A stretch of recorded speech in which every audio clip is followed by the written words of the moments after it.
आज तक अंतरिक्ष में हमने अच्छा विकास किया है। We have really built up good space assets.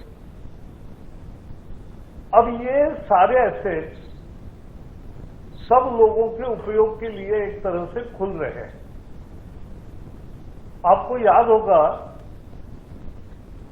Bharat के छात्रों ने उपग्रह बनाया, सैटेलाइट, छोटा सा लेकिन महत्वपूर्ण था। लेकिन यहां प्रक्षेपण के समय में वो नहीं था, तो इसलिए उनको बाहर देश से वो छोड़ना पड़ा। आज जो सुधार हुए हैं वो अटल जी के समय बिजली के क्षेत्र में जैसे महत्वपूर्ण सुधार हुए, वैसा ही स्पेस के क्षेत्र में हो रहे हैं। और हमारे मूलभूत ढांचे का सही और अच्छा उपयोग होगा। इसके बारे में जानकारी देने के लिए, क्योंकि समझने जैसा विषय है, मेरे साथी जितेंद्र सिंह जी उपस्थित है। दूसरे फैसले में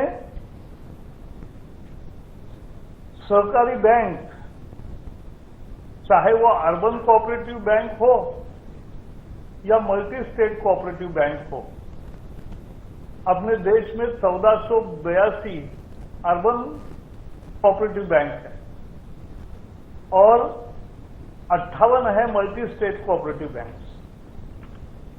आज इनके बारे में एक अध्यादेश पारित किया है। अब वो राष्ट्रपति के पास जाएगा कि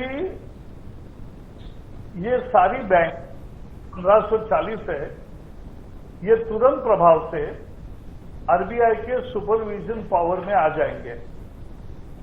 आरबीआई की जो सुपरवाइजिंग की तरीका है शेड्यूल बैंक के लिए भी, वही इन कोऑपरेटिव बैंकों पर लागू होगा। इससे क्या फायदा होगा? मूल फायदा होगा कि डिपॉजिटर को एक यकीन मिलेगा कि हमारा पैसा सुरक्षित रहेगा। और 8 करोड़ 60 लाख खाता धारक है इन 1540 बैंकों में। 4 करोड़ 84 लाख करोड़ रुपए की बचत है, थोड़ी नहीं है। इस सबकी अच्छी रक्षा होगी, ये इस निर्णय का सबसे महत्वपूर्ण बात है। रिस्ट्रक्चरिंग के समय खाता धारकों को डर लगता है, वो भीड़ लगाते हैं, जो हमने चंद बैंकों के विषय में देखा। अब ये नहीं होगा। और सबसे बड़ा फायदा समाज को यह है कि सहकार एक अच्छी मूवमेंट है। लोग इकट्ठा आए, अपने तरीके से अच्छी संस्था चलाए और उस संस्था का लाभ खाता धारकों तो या जिन्होंने शेयर खरीद किए हैं उनको मिले। इससे ज्यादा अच्छी चीज हो नहीं सकती। तो इस सहकार पर लोगों का विश्वास बढ़ेगा, ये एक बड़ा परिणाम होगा। फाइनेंस मिनिस्ट्री का दूसरा भी निर्णय हुआ है। मुद्रा लोन, आपको पता है, लगभग 18 से 20 करोड़ लोगों को मिले। ये सबसे बड़ा स्मॉल लोन प्रोग्राम है। एक तरह से दुनिया का सबसे बड़ा स्मॉल बैंक लोन का प्रोग्राम है। इसके अंतर्गत एकदम ही छोटा, जिसका 50,000 तक का लोन होता है, ऋण होता है, उसको शिशु लोन स्कीम कहते हैं। और इस ऐसे 9 करोड़ 37 लाख लोगों को लोन मिला है। छोटे थोड़े लोग नहीं है, 9 करोड़ 37 लाख। इन लाभार्थियों को अब ब्याज में 2% की छूट मिलेगी। ये बहुत बड़ा काम उनके लिए हो रहा है। हमें समझना चाहिए, छोटा जो काम करने वाला ठेले वाला या रेडी पट्टी वाला हो या कोई छोटा दुकान चलाने वाला हो, वो कहां से पैसा लाता? मुद्रा योजना के पहले वो साहूकार से पैसे लाता था या बड़े एनबीएफसी से पैसे लाते था, जिसकी ब्याज के दर बहुत ज्यादा होते। अब उनको बैंकों से मिलने लगे और 9 करोड़ 37 लाख लोगों को ये शिशु योजना के पैसे मिले हैं। उनको 2% की छूट ये बहुत मायने रखती है। 3 महीने का ओवरड्यू हो या डिले हो, एक तरह से कंडोन होने वाला है। ये छोटे आदमी को बड़ा फायदा देने वाली योजना है और 1 जून 2020 से ये लागू होगी और 31 मई 2021 तक चलेगी।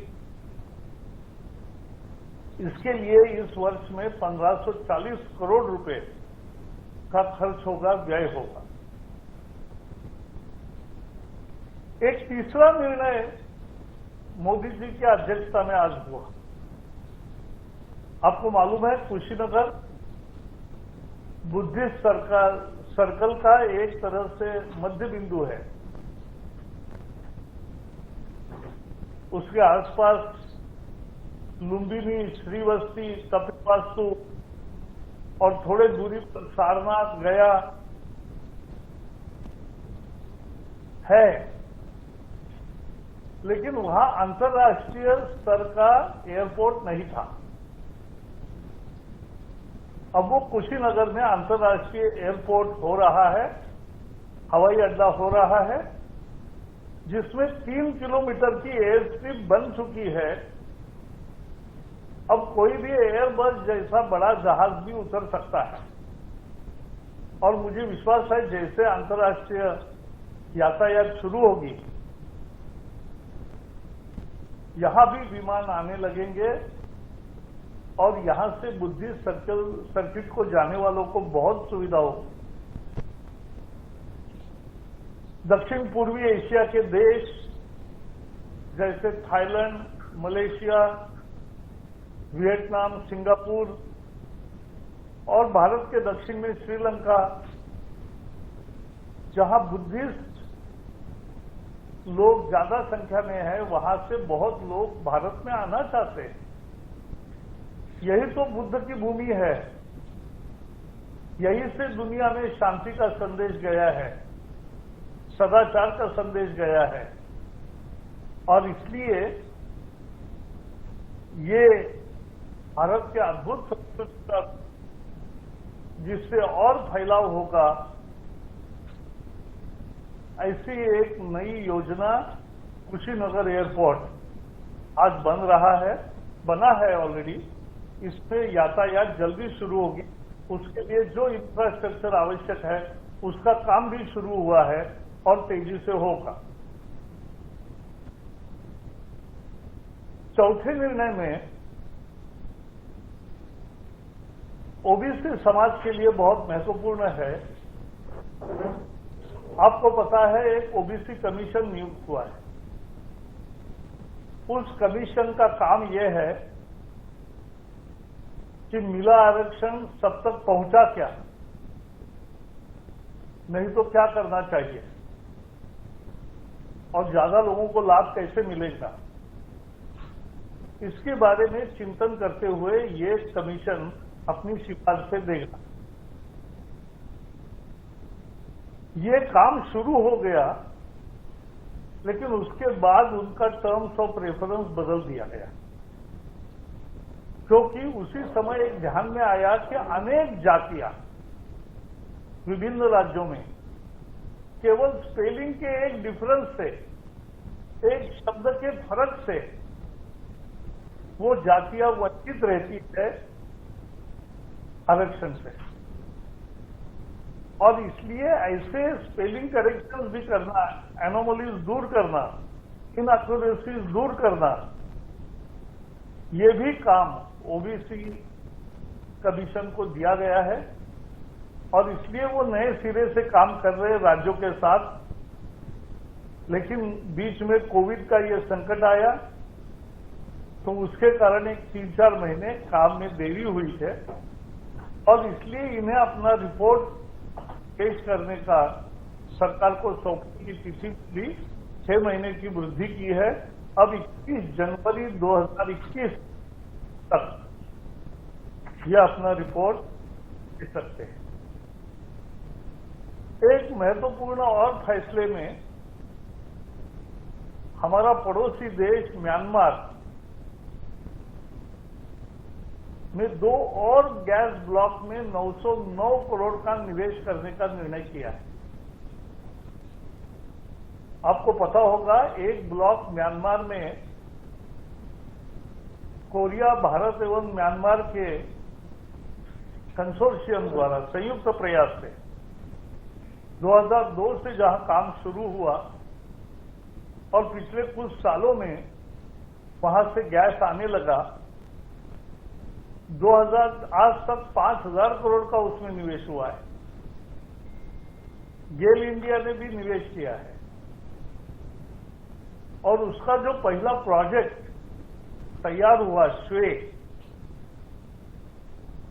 वहां से गैस आना केवल शुरू नहीं हुआ है, 2014 से वो पीक पर पहुंचा है। यानी जितना अधिक दे सकता है उतना अधिक वहां से गैस मिलने का है। अब ये नए 2 ब्लॉक हैं, A1 और A3।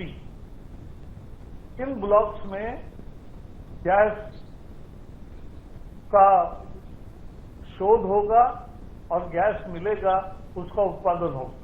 गैस तो तय है, उत्पादन होने की प्रक्रिया को प्रारंभ करेंगे। उसके लिए 909 करोड़ रुपए आज के निर्णय में रखे हुए हैं। हमारे रिश्ते पड़ोसी देश के साथ कैसे होते हैं और हम लुक ईस्ट पॉलिसी जो मोदी जी हमेशा बात करते हैं, वो लुक ईस्ट पॉलिसी का भी ये एक उदाहरण है। अंत में एक महत्वपूर्ण फैसला हुआ पशुधन के बारे में, जिसकी जानकारी गिरिराज जी देंगे। पशुधन विकास के लिए 15,000 करोड़ का ये कार्यक्रम पहली दफा सबके लिए खुल रहा है। इससे दूध उत्पादन भी बढ़ेगा, निर्यात भी बढ़ेगी और लाखों लोगों को रोजगार मिलेंगे। तो मित्रों, आज बहुत महत्वपूर्ण फैसले हुए हैं और इन फैसलों के कारण निश्चित रूप से देश के विभिन्न क्षेत्रों में और देश के विभिन्न तबकों में एक खुशी का माहौल रहेगा, क्योंकि ये एक अहम फैसले है। Just to wrap it in 2 minutes, today India has opened its space assets for the use of Indians. It will remain a government establishment and through government company, but it will be now used more by people also. In landmark decision, the urban cooperatives and multi-state cooperative banks, which are 1,540 in number and have depositor base of 8.6 crore, and they have saved, the deposit saved like 84,000 crore rupees, huge amount. They will get more security because of today's situation. And they have been brought under RBI. तो तो cabinet के फैसले की जानकारी दे रहे थे प्रकाश जावड़ेकर साहब। और सबसे अहम फैसला ये है कि अब जो सहकारी बैंक है वो भी आरबीआई के तहत आ जाएगा, जिससे कि ग्राहकों का पैसा सुरक्षित रहेगा।